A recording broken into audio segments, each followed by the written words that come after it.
I'm Dr. Nina Pierpont, and I'm here today at Falmouth Community TV.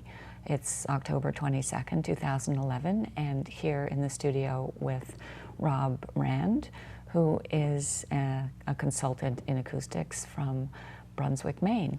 Yes. So welcome, and thank you for coming all this way. Thank you, Nina. It's nice to be here with you. Can you tell me a little about your credentials first? Yes, I'm a member of the Institute of Noise Control Engineering since 1993. I've been working as a consultant in acoustics since 1980. I started working at Stone & Webster back in 1980 after getting a degree in mathematics with a year-long study with Dr. Waldo Libby up at the University of Maine in acoustics. About a third of my time in the last 3 decades has been in industrial sound power plants. I've worked in electroacoustics and general acoustics, including work with interior spaces and various types of acoustical issues that people have. About 2 years ago, I got involved in investigating wind turbines after seeing a report of a lawsuit filed by people up at Mars Hill, Maine, which got my curiosity. I was working on other things at the time, and but started to look at the wind turbine issue, and that pretty much brings us to our discussion here today. So,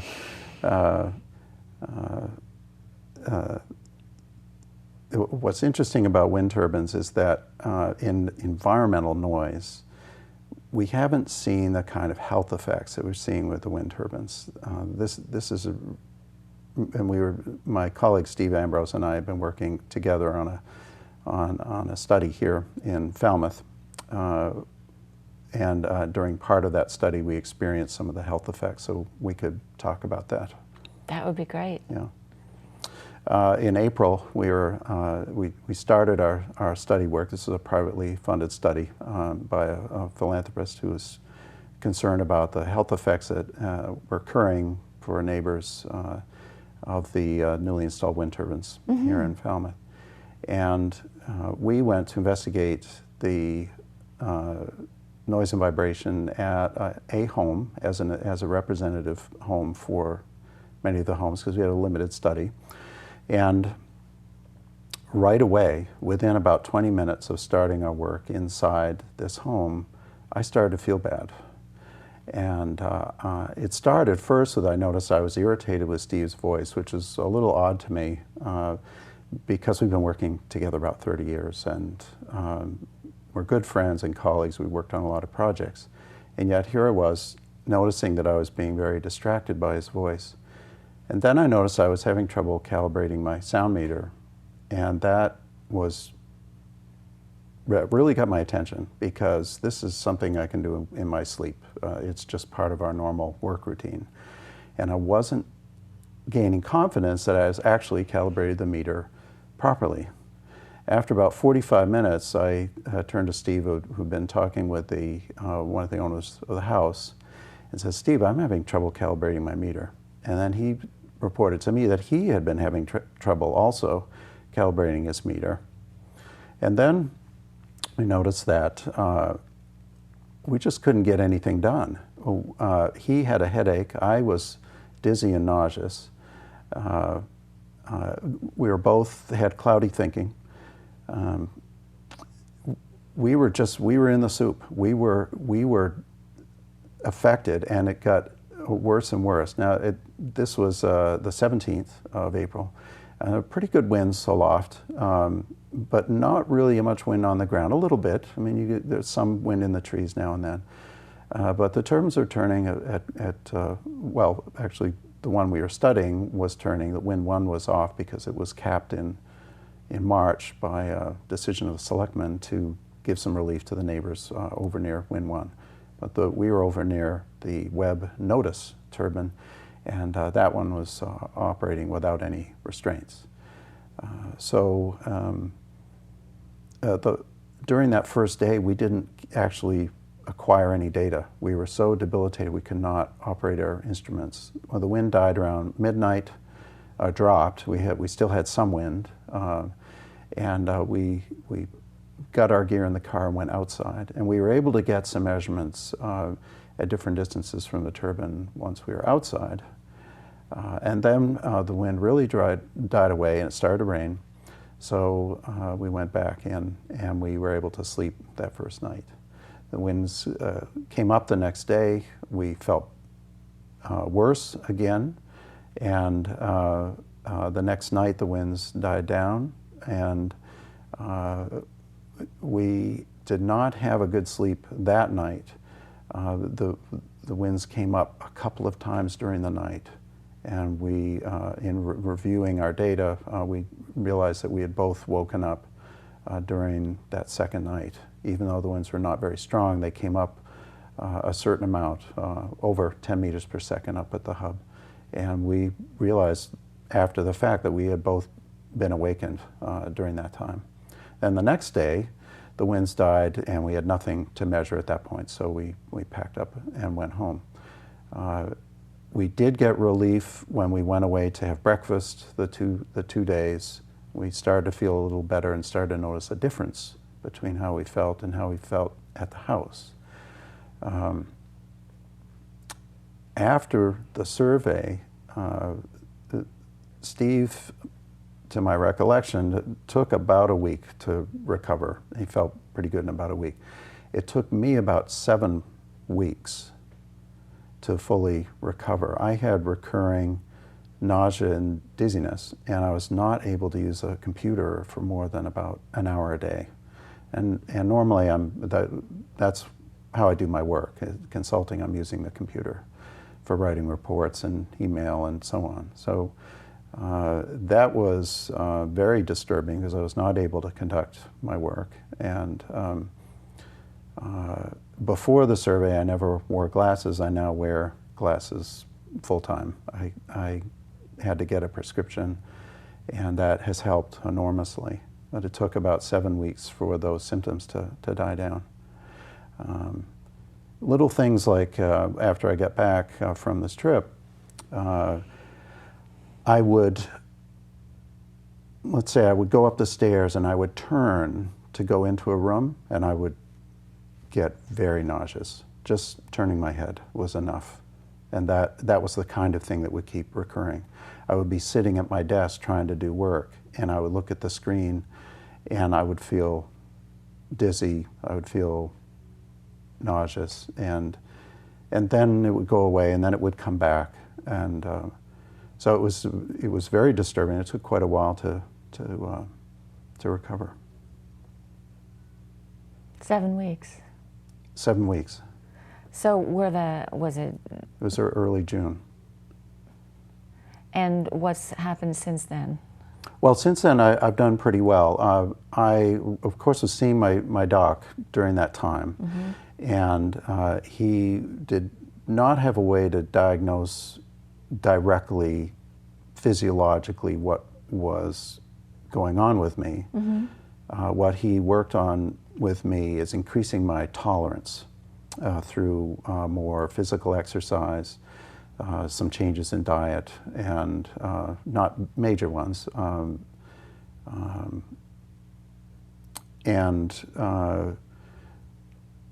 I did more meditation. I added that, a little bit more of that each day. But there was something mechanical that had happened to me in my own estimation. Something got moved inside my system. When we were at the house and we started to feel funny that first day, I went outside and I noticed that I couldn't quite get a handle on where the world is. It was as if I could, normally when you're sitting and looking at something, you say, okay, there's Nina, there's the chair, there's the studio, there's the computer, that sort of thing. It's right there. But when we were working there, during that survey period where we got debilitated, I couldn't quite tell where everything was. I could say, okay, there's a tree, but it felt like it wasn't there. It was like if I could just turn my head a little bit, then I would actually be looking at where the tree is. I had this odd feeling that wherever the world was, it had been rotated slightly. That's the best way I can describe it. Like the different signals. Something was not, it was not quite lined up. Whatever aggregate of signals I had, something was telling me, well, the world is actually over here. You think it's here, but it's actually here. Now, it was there, but something was telling me it's here. Something was changing my idea of where everything was. Like there was some signal that wasn't agreeing with what your eyes were telling you. There was another signal that was telling you things were in a different place. Yeah, disharmony, I think, is a good word for it. Things were not lining up correctly. Now I attribute that to the wind turbine. And as you know, and many know, Steve and I are working on identifying the mechanisms that are involved with what happened to us, because there are very few acousticians in the world who have experienced this around wind turbines, and we are two of them. So I do see it as a gift. Ultimately, that's very generous of you. I don't want anyone else to experience this. This was very. Just imagine being seasick 24 hours a day. Yeah. But you're not moving. You're not on a boat. You're just sitting, and you're seasick. That's what it was like. And when you try to focus on something like a computer, that very tough. Triggers it. Yeah. I've since learned that there is an oculovestibular connection, that the eyes provide about 1/3 of the balance information to the vestibular organs, and so in that context, it sort of makes sense to me that I had to upgrade my sight with glasses. I'm not sure what happened, but I'm much happier now wearing glasses than compared to not having them the first couple of weeks after I get back from the survey. So. And they're glasses that improve things for you close up? I actually have 2 sets of prescriptions. I have one that focuses in about 3 to 4 feet away, and then I have a set for computer that focuses in within about 3 feet or so. Yeah. So when you didn't have a headache, or did you? No, I didn't have a headache. I had first this odd sense of irritation with the sounds around me, Steve's voice in particular, as an example, and then dizziness. I had very cloudy thinking. I couldn't put 2 and 2 together. I couldn't figure out what wires to plug together. And anyone who knows me from my work in sound engineering or acoustics would understand how significant this is. And you've been doing it for 30 years, going to places. Close to 40. I started studying sound engineering back in the early 70s and acoustics on my own back in 1972. So yes, it's a long time. So wires, hooking things together, equipment, second nature for me. How old are you? I'm 59. Okay. And you hadn't slept at the area. You arrived there in the late afternoon? Yes. Is that right? This is important to note. A lot of descriptions or attempts at explanations of why people may be feeling poorly relate to their quality of place or their worry about their property values, or they may have sustained some sleep interference, and that may be it. It's important to know we had none of those. Yes. We arrived fresh, ready, and eager to do the studies. We love doing this kind of work. And within 20 minutes, we were clobbered. I think I used the word hammered on my website. I've never experienced anything like that in environmental noise. This is really an unusual kind of thing. And you've been to a lot of noisy places, and you've been to other wind farms as well. Yes, in fact, I've been measuring at other wind farms, facilities, outdoors, for about 1.5 years up in Maine and in New England, and hadn't experienced it. All of those have been outdoors. This occurred very quickly when we were indoors, and a lot of our focus now in the analysis for our study is on what happens indoors compared to outdoors. Do you want to talk about that at all?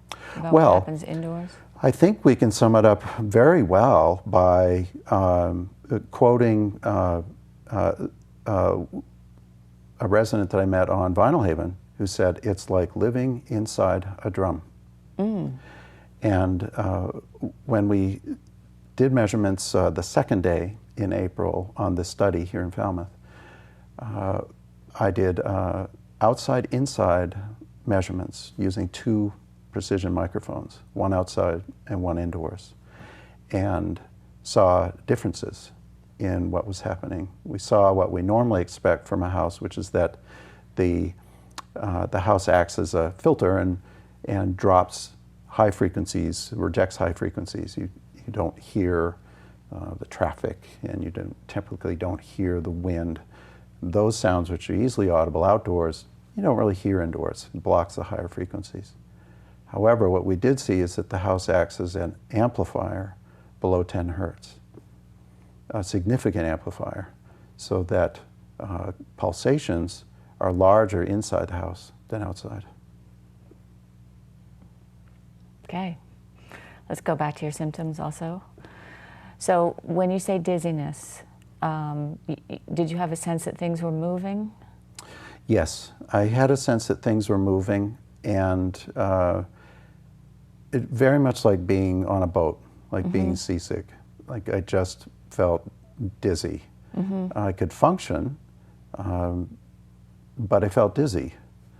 And then there was this extra sense of, I've been calling it vertigo, and I'm not an MD, so I had this extra level of dizziness where I couldn't turn my head. If I turned my head, things would start spinning. I would feel very uncomfortable, and I would just have to stop and sit and recover. So for about the first 2 to 3 weeks after I got home after this survey, I would have to move very deliberately when going up and down stairs, going from room to room. If I was talking with somebody or was with a group of people, I would have to turn my head very deliberately to look at someone compared to just moving my head around. That after about 7 weeks, that went away, and I could then move about normally, what people would consider normal. Did you get any ringing in your ears? I got some, but not very much. And I did not get a headache like Steve did. I was nauseous, but I was also hungry. That was what was very confusing for me. The first night we had dinner, and I was nauseous, and I was hungry and ate. It was the strangest thing. It was like the nausea was sort of from here up, and here down was fine. And I was hungry, so it was the weirdest thing. I mean, when I've been nauseous on a boat, I've had no desire to eat. Maybe crackers, but here I was hungry and I ate, but I was nauseous. So it was a very, very odd sensation. How about any sensations in your ears? Yes. Yes, right away when we started, my ears felt full, especially my left ear. They felt plugged. Like there was something in there that was keeping you from hearing well? Or like there was... Like they were, well, if you go up in a plane and you get that feeling like your ears are just really full and you can't quite hear, everything sounds sort of muffled, it was like that. Like they needed to pop? Like they needed to pop, yeah. Did they ever pop? No. Okay. Did it hurt at all? The ears did not hurt, no. No. Any senses of pressure or vibration anywhere else in your body? My skin felt funny. I'm not sure what that was. I've had a lot of time to think about it. I have a hypothesis, I suppose you'd call it, that my body was attempting to resolve location, where I am, by changing how much information it was getting from different parts of the body, trying to get more maybe from the skin. My skin felt funny, like it felt prickly. So, and you talked about how one of the first things you noticed was irritability. Yes. You were irritated at Steve's voice, and I was frustrated that I couldn't figure out what wires to hook together, that I couldn't calibrate the meter. It was, yeah, there was a degree of irritability that I don't really experience on these surveys. No, we go in fresh and eager and we enjoy them. And it was just very strange to suddenly be sort of moving through molasses and not really knowing what to do. I mean, I knew what I wanted to do, but I just had no confidence that the next step was the right step. It was the strangest thing. It was like my mind was fully occupied trying to figure something else out. Did you notice anything about your heart or pulse?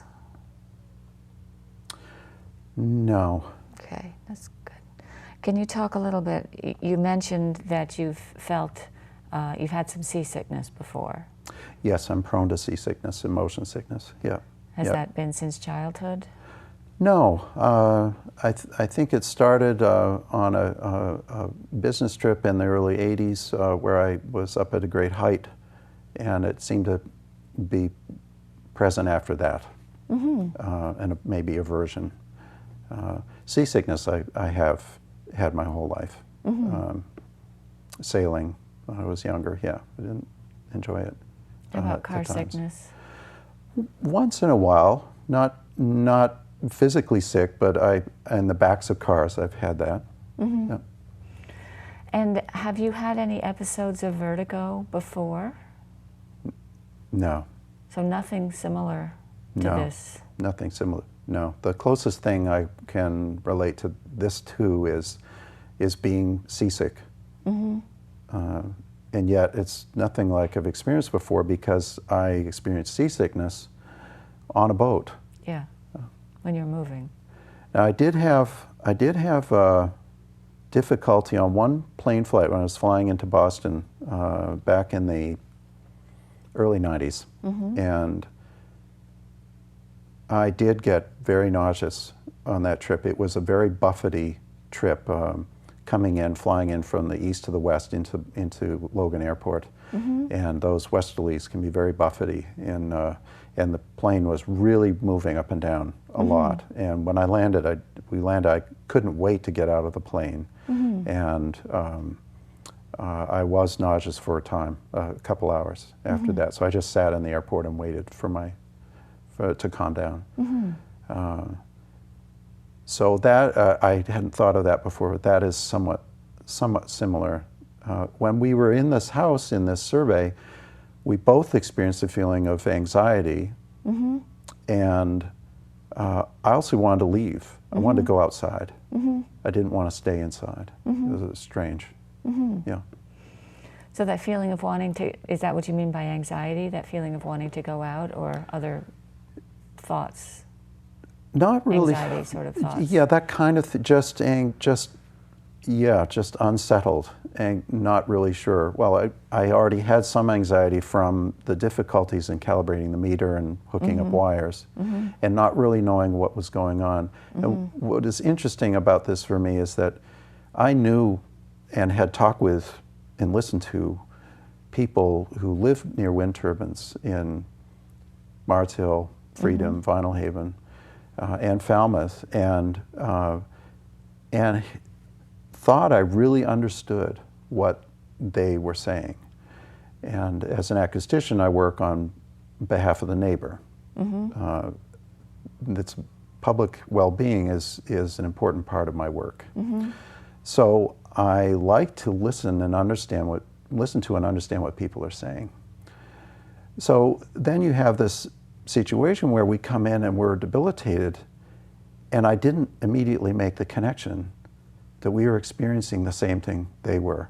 It was really only the next morning, it was sort of, oh yeah, it's a wind turbine, I feel bad, but I didn't really make the connection that we had actually experienced what the owners and the other people in the area had described until the next morning when we went about 6 to 7 miles away to have breakfast.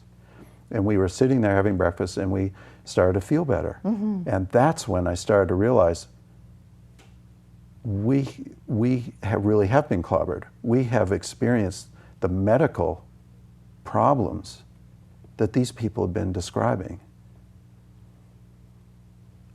What an insight. Well, it was astounding because I think this is not a standard acoustical problem. What we experienced on this trip does not come under the category of the normal kinds of nuisance, if you will, if I can say that way, that you find in environmental noise. People who experience sleep interference over a day, 2 days, a week, 2 weeks, 3 weeks, that's a real problem, and it can lead to medical problems. And this happened starting for us right away. Within 20 minutes, we're both in good health, ready to go, and we got knocked down. So to me, this is not a standard acoustical problem. And part of our focus has been from studying Dr. Salt's work and talking with other physicians over the last few months, starting to look at it as a non-acoustic problem. More of a medical problem.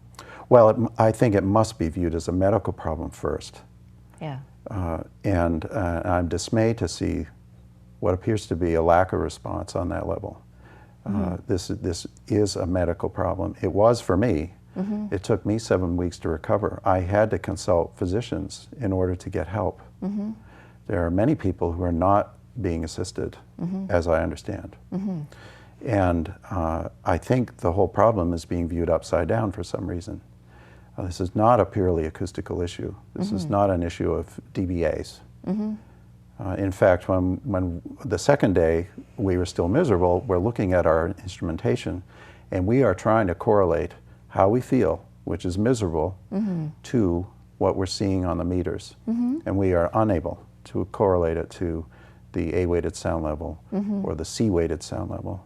The closest thing we can correlate it to is the pulsations in the unweighted record, the unweighted sound pressure. That had the best correlation for us. Pulsations that while were we were affecting a number of frequencies, or at a certain frequency range? It's the entire sound envelope is changing size, if you will. Louder, softer, louder, softer, louder, softer. The whole thing, without filters. And that, to us at the time, made the most sense. So we are simultaneously debilitated and feeling miserable, and we're investigating, looking at our meters, attempting to understand what it is that's affecting us. And we found no correlation to the standard regulatory instrument, which is the A-weighted sound level. None at all. Yeah. No, inside it was very quiet. It's down around 20 dBA, very quiet. So it just doesn't match up. What we did see is that inside the total sound pressure was pulsating, and it was larger than outside. And that matches our experience, that when we were inside, we felt worse. Outside, we felt slightly better. And we didn't start to feel better until we were miles away. That's wonderful information. I'm curious about this prolonged effect that you had. It makes me think of something like a Meniere's disease type problem, where something has maybe caused a pressure change in the inner ear. But I've been trying to explore how we might investigate that with world experts in this area, and we're not coming up with any way of measuring what's going on in the inner ear that way. So Yes. it may be that the symptom accounts are still the most precise way we have of documenting or measuring what's going on there. But Well, I would agree. In our experience, people are much better meters, if you will, when there's an acoustical problem, than the sound meters themselves. So we would look to people's descriptions first, and then look to measurements and look at what measurement or what description of a time history or a filtered sound level or some aspect of the measurement, some type of analysis. We would find the analysis that fits what people are saying, because people are the best meters. That's a great approach. Can I ask you a little more about your past medical history? Oh, yes. Any history of migraines in the past, or no headaches? Any episodes in your life where you got headaches? No. Okay. And you said you're healthy, so nothing going on with your heart, cardiovascular system? My heart is great. My cardiovascular system is just fine. Gut, digestion, any issues there? No, not particularly. I am been going gluten-free the last few years, and my body seems to like that better. My blood type is A negative, and I understand that's unlike the type O's. I might prefer a slightly different diet than eating everything, and that has proven to be true. Is there anything else that you want to talk about here?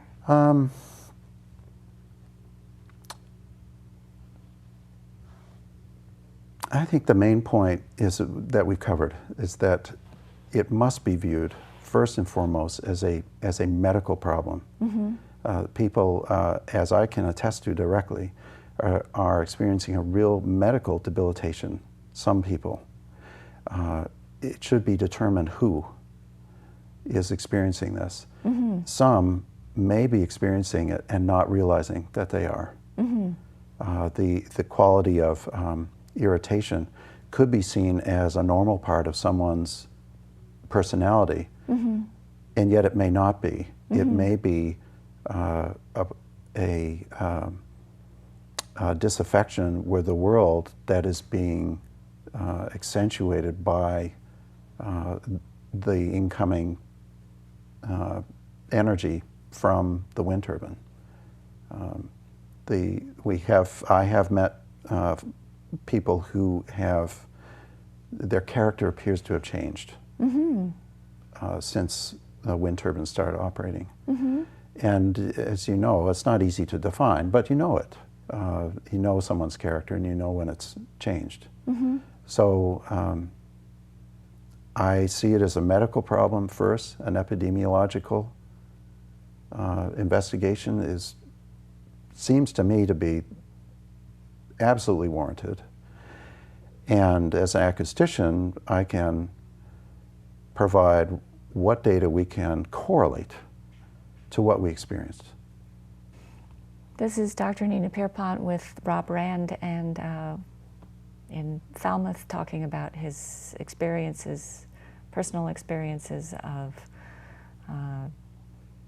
vestibular type effects from being in a house. What distance from wind turbines? About a third of a mile, 1,700 feet. Yeah. Great. Thank you. You're very welcome, Nina. Thank you.